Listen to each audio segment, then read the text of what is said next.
Hey everybody, this is my first vlog. I've had so many people tell me, hey, you need to start a vlog so you can inspire people. So I, kind of ignored that, and I just kind of like didn't really have the time or motivation to. But now we're in COVID-19 pandemic. I'm bored. I'm always at my house, so might as well give it a try. I tell you a story about me and you, out on the water, surrounded by the blue. They scream that only I'll be saved. They toss off the line, but I just let it float away. Yeah, I'll let it float away. I'll let it float away. I'll let it float away, float away, float away.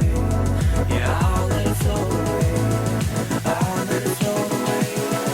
I'll let it float away.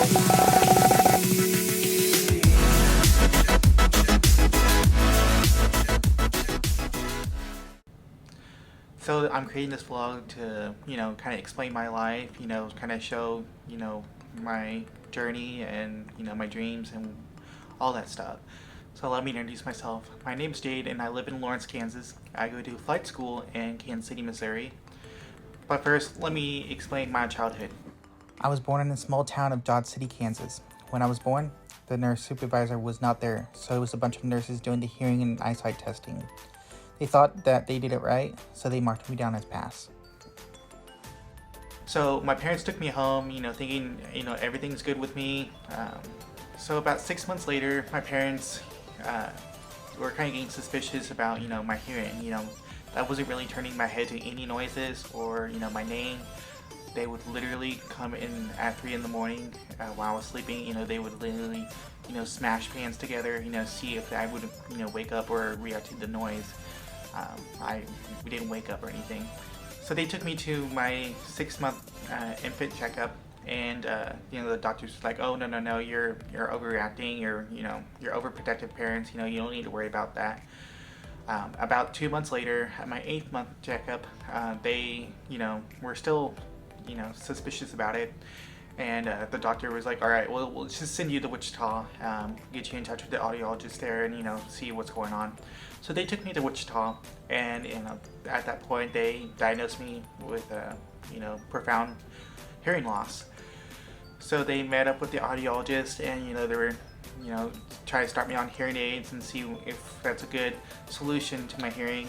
So about a couple months later, they get a call from the hospital in Wichita saying that the audiologist has committed fraud and was telling their patients that she was giving all the wrong information.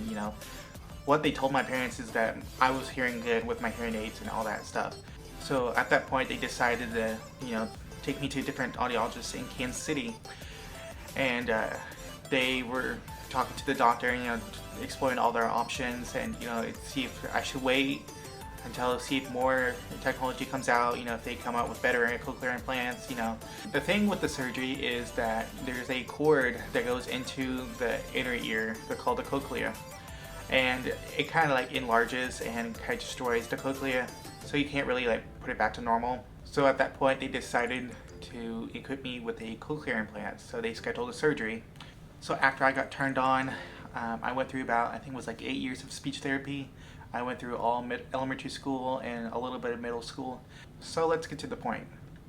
Ever since I was 5, I've always wanted to become an airline pilot. So in middle school, I got a flight simulator, and I would, fly on it almost all day, every day. That's what I did whenever I was bored or had nothing to do. So I've been using that all through middle school and high school. In my senior year of high school, I went to go take the medical test to be eligible for flight training. And I took that test and I failed it. So I decided to study business at the University of Kansas, and I did that for about a year and a half, and I wasn't really excited about it. So about a year of going to KU, I met a Southwest pilot, and I told him my whole story. I failed the medical test and all that stuff, and he said, don't give up, try again, you need to try harder. So I then decided to try again. So I applied for the medical test and I took it, and they told me it'd be about a month for me to find out About a month later, I still haven't heard from them, you know. And then so I started calling the FAA and get on their butt about it. Like I needed to find out if I got it or not. So about 3 months later, I would call, you know, almost every week, and I just, you know, they're taking so long. And so about December, I think it was December, yeah, about 6 months later, I found out that I got accepted to flight training. So I started flight training in January, and I stopped going to school at KU. And I loved it. I loved every moment of it. I was up in the air almost every day. So about a month into my flight training, I had to do a SOTA. And what a SOTA is a statement of demonstrated ability. And what that means is an FAA inspector has to go up in a plane with you, and you have to, you know, prove to him that, you know, you can hear and you can talk and you can understand everything the air traffic control is saying. So I went up with an FAA inspector, and, you know, he was like, okay, what did air traffic control say? What did I say? And I had to prove to him all these things to prove that I can hear and I can, you know, have good hearing for a first class medical. So after that flight, the FAA inspector said that I was really good at my speech and really good at my hearing, and that I would be a good candidate for a first class medical. So I got my first class medical for that. Let me explain the 3 types of medicals. A third class medical is a medical you have to get your private pilot's license, you know, just for your own personal use. A first class medical is what you need to fly for an airline, for compensation basically. And the second class medical is kind of like, you know, the middle of it. I'm not really sure what that does, but at least I got the first class medical. Really happy what I'm going through right now, because, you know, I fly almost every day. It's such an amazing feeling. You're in the takeoff roll, and once the wheels take off from the ground, like, my anxiety just like goes away. It's just such a peaceful moment. The reason why I'm posting this vlog is to share my experience and kind of take you along my journey of becoming an airline pilot, and I think this will be kind of a good way to, you know, document all this.